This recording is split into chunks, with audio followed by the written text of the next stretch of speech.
제 전공은 이제 그 재정학입니다. 실제로 재정학이기 때문에 재정 쪽에 뭐 한 제가 박사를 받은 게 97년이기 때문에 한 25년 정도 이제 재정학 쪽에 이렇게 열심히 연구를 했고요.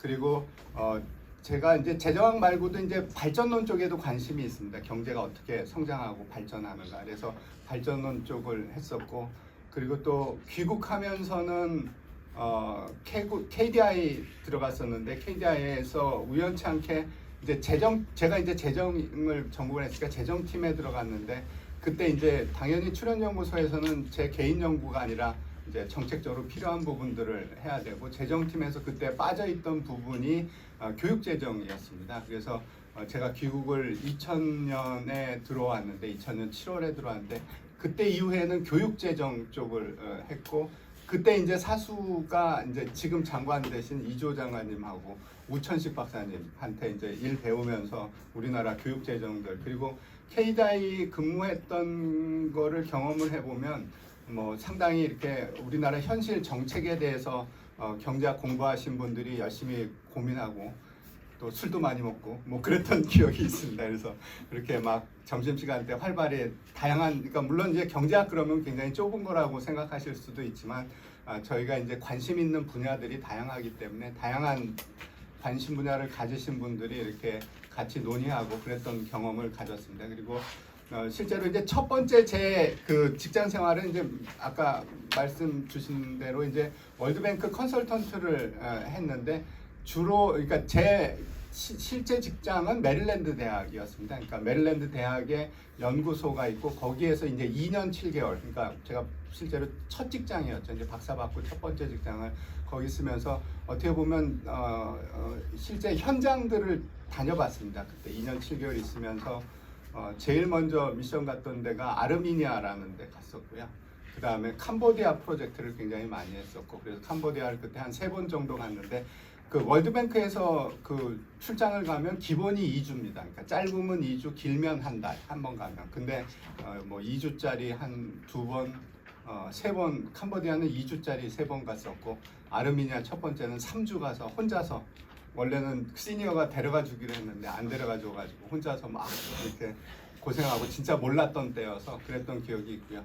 얼마 전에 이렇게 영화 히트 쳤던 수리남도 가봤었습니다. 수리남 가야나도 일을 했던 경험이 있습니다. 그래서 그렇게 했다가 이제 이후에는 이제 한양대 가서 연구 조금 집중해서 했다가 우연치 않게 행정일을 시작을 해서, 그래서 한양대 기획처장 일을 3년 2개월 했고요. 그리고 그 직후에 이제 교육부 차관으로 들어가서 1년 7개월 있다가 어떻게 보면 굉장히 좀 힘든 시기에 힘들게 해가지고 그리고 다행히 한양대 잘 돌아와서, 그래서 이제 지금 이제 돌아와서 한 2017년 5월에 돌아왔으니까 이제 한 5년 정도 됐습니다. 그래서 그렇게 해서 다시 한번 또 어떻게 보면 인생 다시 한 바퀴 도는 느낌으로 강의 열심히 하고 뭐 논문 쓰고 뭐 이렇게 하고 있습니다. 그래서 그렇게 있고, 그리고 이제 그래서 제가 지금 제 그 소개를 조금 길게 말씀드린 게 뭐 나름 정책에 굉장히 관심이 많이 있고 굉장히 못 사는 국가에도 가서 봤었고, 또 그리고 실제로 이제 어떻게 보면 정부 출연연에서 연구하면서 그쪽에서 현실에서 필요한 것들 공무원분들이랑 접촉하면서 뭐 이런 경험들도 했던 부분이 있고, 그리고 교육부 들어와서 실제로 아주 진하게 행정도 해봤고요. 그래서 뭔가 이렇게 현실 가능성이나 이런 것들을 상당히 저는 고민을 많이 합니다. 그래서 그런 부분들을 좀 담아서, 그러면서도 어떻게 보면 좀 과감한 정책들 제안한 것들을 좀 합니다. 그래서 맨 끝에 가서 정책 제안하신 거 보면 뭐 어떻게 보면 교육재정이나 복지 쪽에 조금 과감하게 바꾸는 것들 제안을 해놓은 게 있습니다. 그래서 그런 것까지 해서 말씀드리겠습니다. 그리고 다행히 시간이 뭐 그렇게 뭐 9시까지면 그래도 그렇게 짧은 거는 아니어서, 그래서 차근차근하게 해서 설명드리면서 하겠습니다. 그래서 지금 전체 구성은 4개로 구성되어 있고요. 그래서 제가 접근하는 방법 이렇게 서론에서 말씀드리고요. 그다음에 이제 경제학에서는 숫자 보는 거를 굉장히 좋아합니다. 그래야 조금 더 객관적으로 그리고 또 숫자를 보는데 좀 더 엄밀히 해서 인과관계를 찾아서 그래서 거기서 이제 정책들을 도출하고 자신의 가치관을 넣어서 정책 주장을 하고 뭐 이렇게 합니다. 그래서 먼저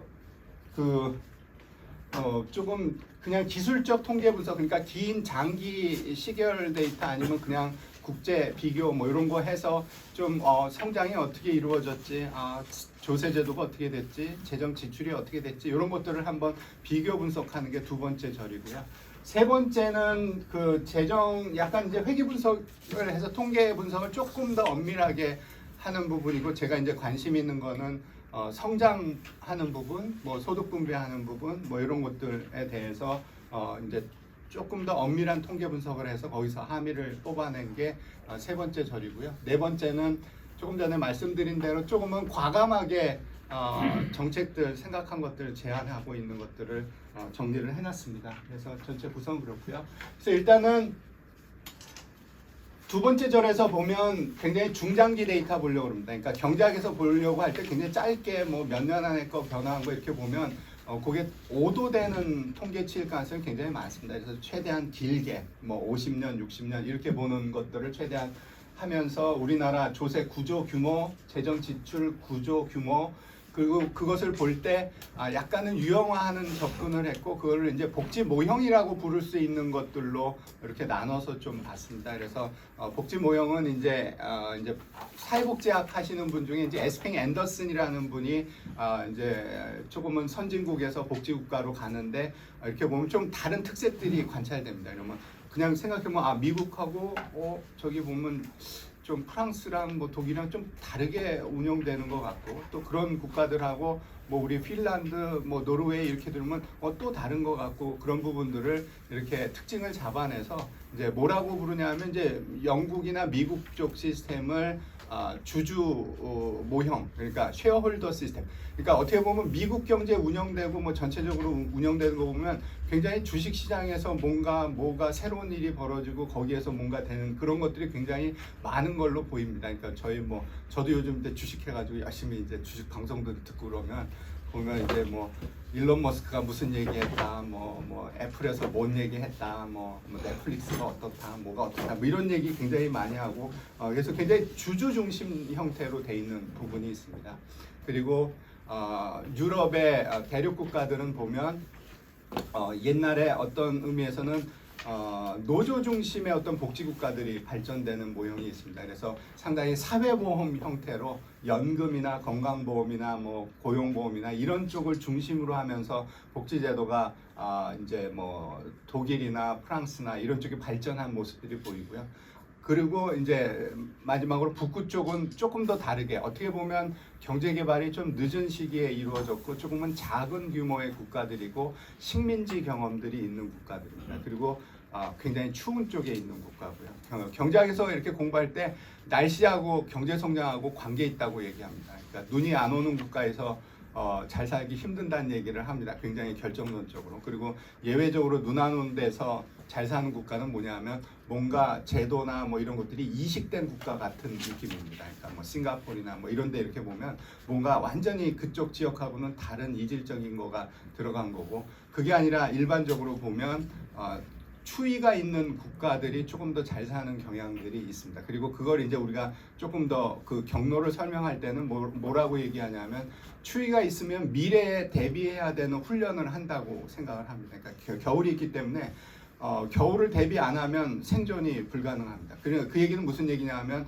그냥 자기가 생존하기 위해서 뭔가를 비축하고 투자하고 계획하는 걸 훈련받는 거죠. 예. 그리고 그렇게 해서 하고 나서도 뭐냐 하면 자기가 비축한 게 뭐가 잘못됐을 때에는 뭘 해야 되냐면 이웃의 도움을 안 받으면 죽을 가능성이 있습니다. 추위에서. 그러면 어떠냐 하면 공동체가 좀 발달되는 경향이 있습니다. 그러니까 조금 추운 국가의 특징이 뭐냐 하면 투자 저축이나 아니면 공동체 발전이라는 특징들이 좀 더 있고, 그게 경제 성장에서는 굉장히 중요한 요소라고 생각합니다. 그래서 눈이 오는 국가들이 조금 더 잘 사는 경향이 있다는 얘기를 하고, 북구가 어떻게 보면 좀 극단적으로 그런 형태고 굉장히 작은 국가들이고요. 그래서 작은 국가들이 또 무슨 또 경향이 있냐 하면 서로가 또 뭔 일이 있는 걸 잘 볼 수 있습니다. 그 얘기는 무슨 얘기냐면 상당히 공동체가 발달돼 있는 거고 특히 러시아 쪽이나 뭐 이런 쪽으로 식민지 경험도 있어서 굉장히 공동체 성향이 강합니다. 그래서 그런 성향에서 북구 쪽 모형을 보면 유럽 대륙보다 한 걸음 더 나가서 전 국민을 대상으로 한 복지 모형이라고 우리가 얘기할 수 있는, 그러니까 무슨 사회 서비스, 그러니까 돌봄하는 거, 훈련하는 거, 뭐 의료하는 거, 뭐 주거하는 거, 뭐 이런 것들이 상당히 보편적인 형태로 제공되는 그런 특징들을 가졌습니다. 그래서 그런 그 복지 모형별로 해서 좀 우리가 제가 이제 분석하고 그거 이렇게 제가 들여다보는 창으로 사용하는 것은 재정입니다. 그래서 재정 쪽에 숫자들을 보면서 그런 특징이 어떻게 반영되고 있는가, 그리고 그것을 우리가 만약에 벤치마크한다면 어떻게 할 수 있을까, 뭐 이런 생각들을 가지고 이제 본 거고요.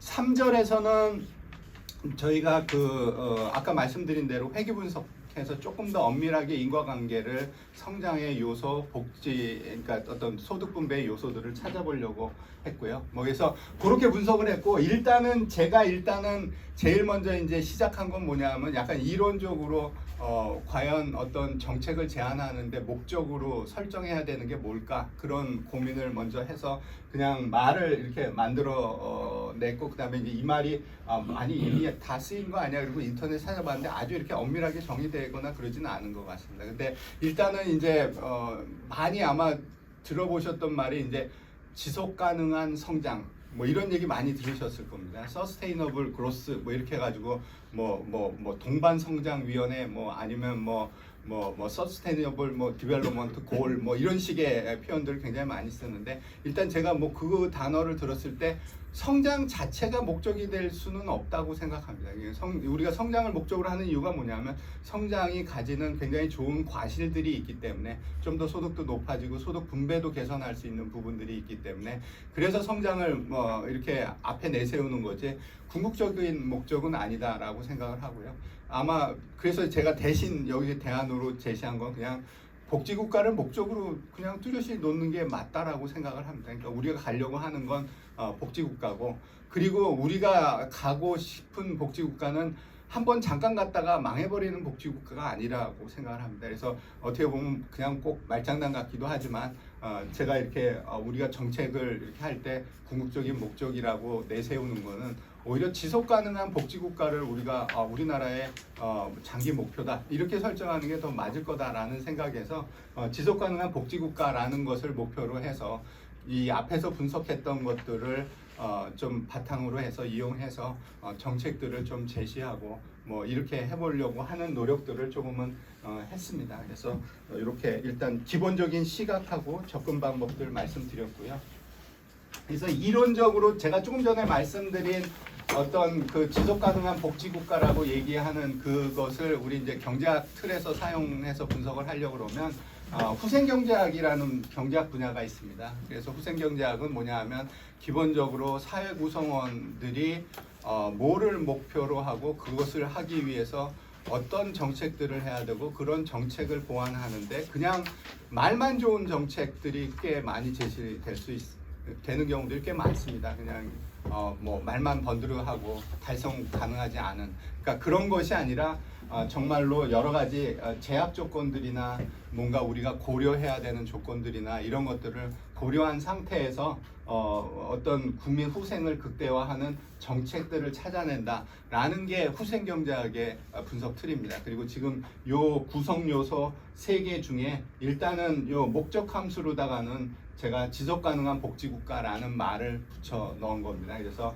사회 후생을 극대화한다는 게 지속 가능한 복지 국가고, 좀 더 손으로 잡혀서 우리가 목적으로 하나하나 제시할 수 있는 거는 우리가 많이 얘기한 성장, 분배, 그리고 최근에 어떤 많은 국가들에서 어떤 정부 문건들이나 뭐 이런 거 나오는 것들 보면 고용 쪽 얘기를 많이 합니다. 그러니까 왜냐하면 고용이 복지나 성장에 있어서 어떻게 보면 가장 핵심되는 기본적인 요소로 생각하는 경우들이 많습니다. 그래서 조금은 고용 친화적인 그리고 정말 뭐 일자리가 복지다 뭐 이렇게 얘기도 하고요. 그렇지만 일자리가 성장이기도 합니다. 그러니까 조금은 뭐 이렇게 3개, 성장, 복지, 성장, 분배, 고용을 균형적으로 추구한다. 그게 지속 가능한 복지 국가다. 뭐 이렇게 생각하고 목적으로 놨고요. 제약 조건은 의도만 좋은 정책이 아니라 실제로 실현 가능하려면 우리가 가지고 있는 여러 가지 제약 조건들이 들어가야 된다. 그래서 뭐 제약 조건이라고 얘기 보통 하면 이제 경제학에서는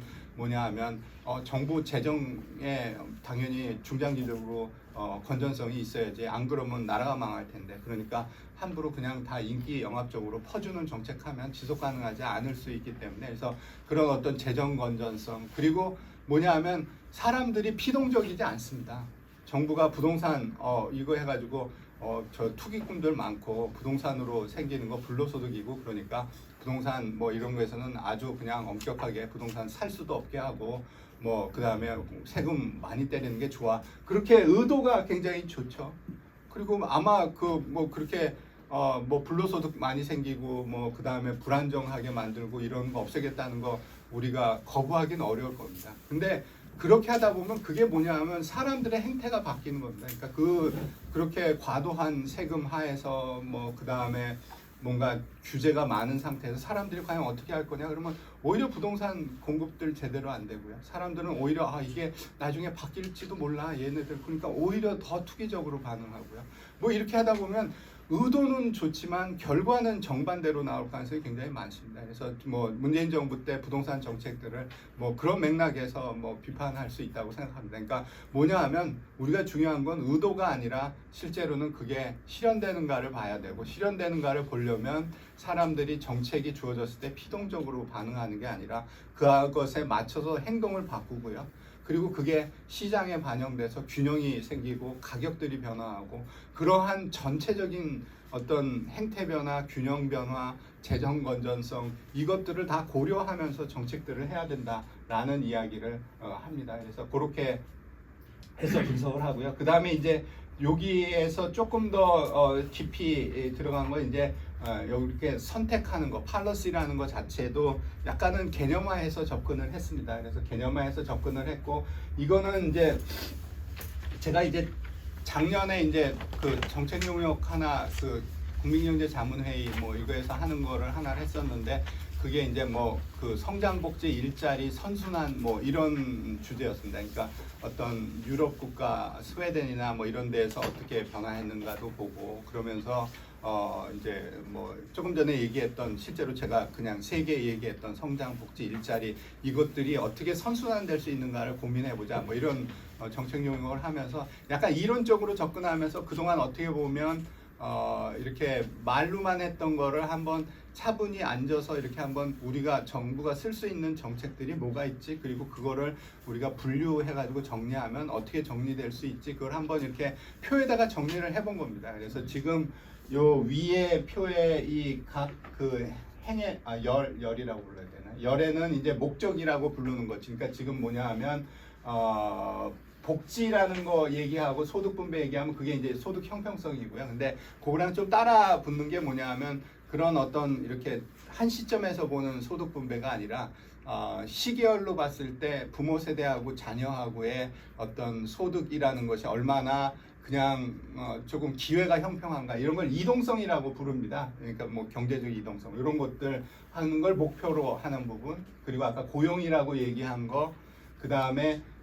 성장이라고 얘기한 거라는 것인데, 성장은 이렇게 보면 효율성이라고 붙을 수도 있고, 우리 이제 그 후생경제학 뭐 일반균형 이런 데서 정부 개입 근거로 얘기하는 뭐 요소들이 있습니다. 뭐 외부성 공공재, 비대칭적 정보, 불안정 경쟁, 뭐 그다음에 약간은 전체적으로 외부성 부분인데 전체적인 성장과 관련돼서 정부가 할 수 있는 거, 뭐 이런 것들까지 해서 여기 성장에 묶어놨고요.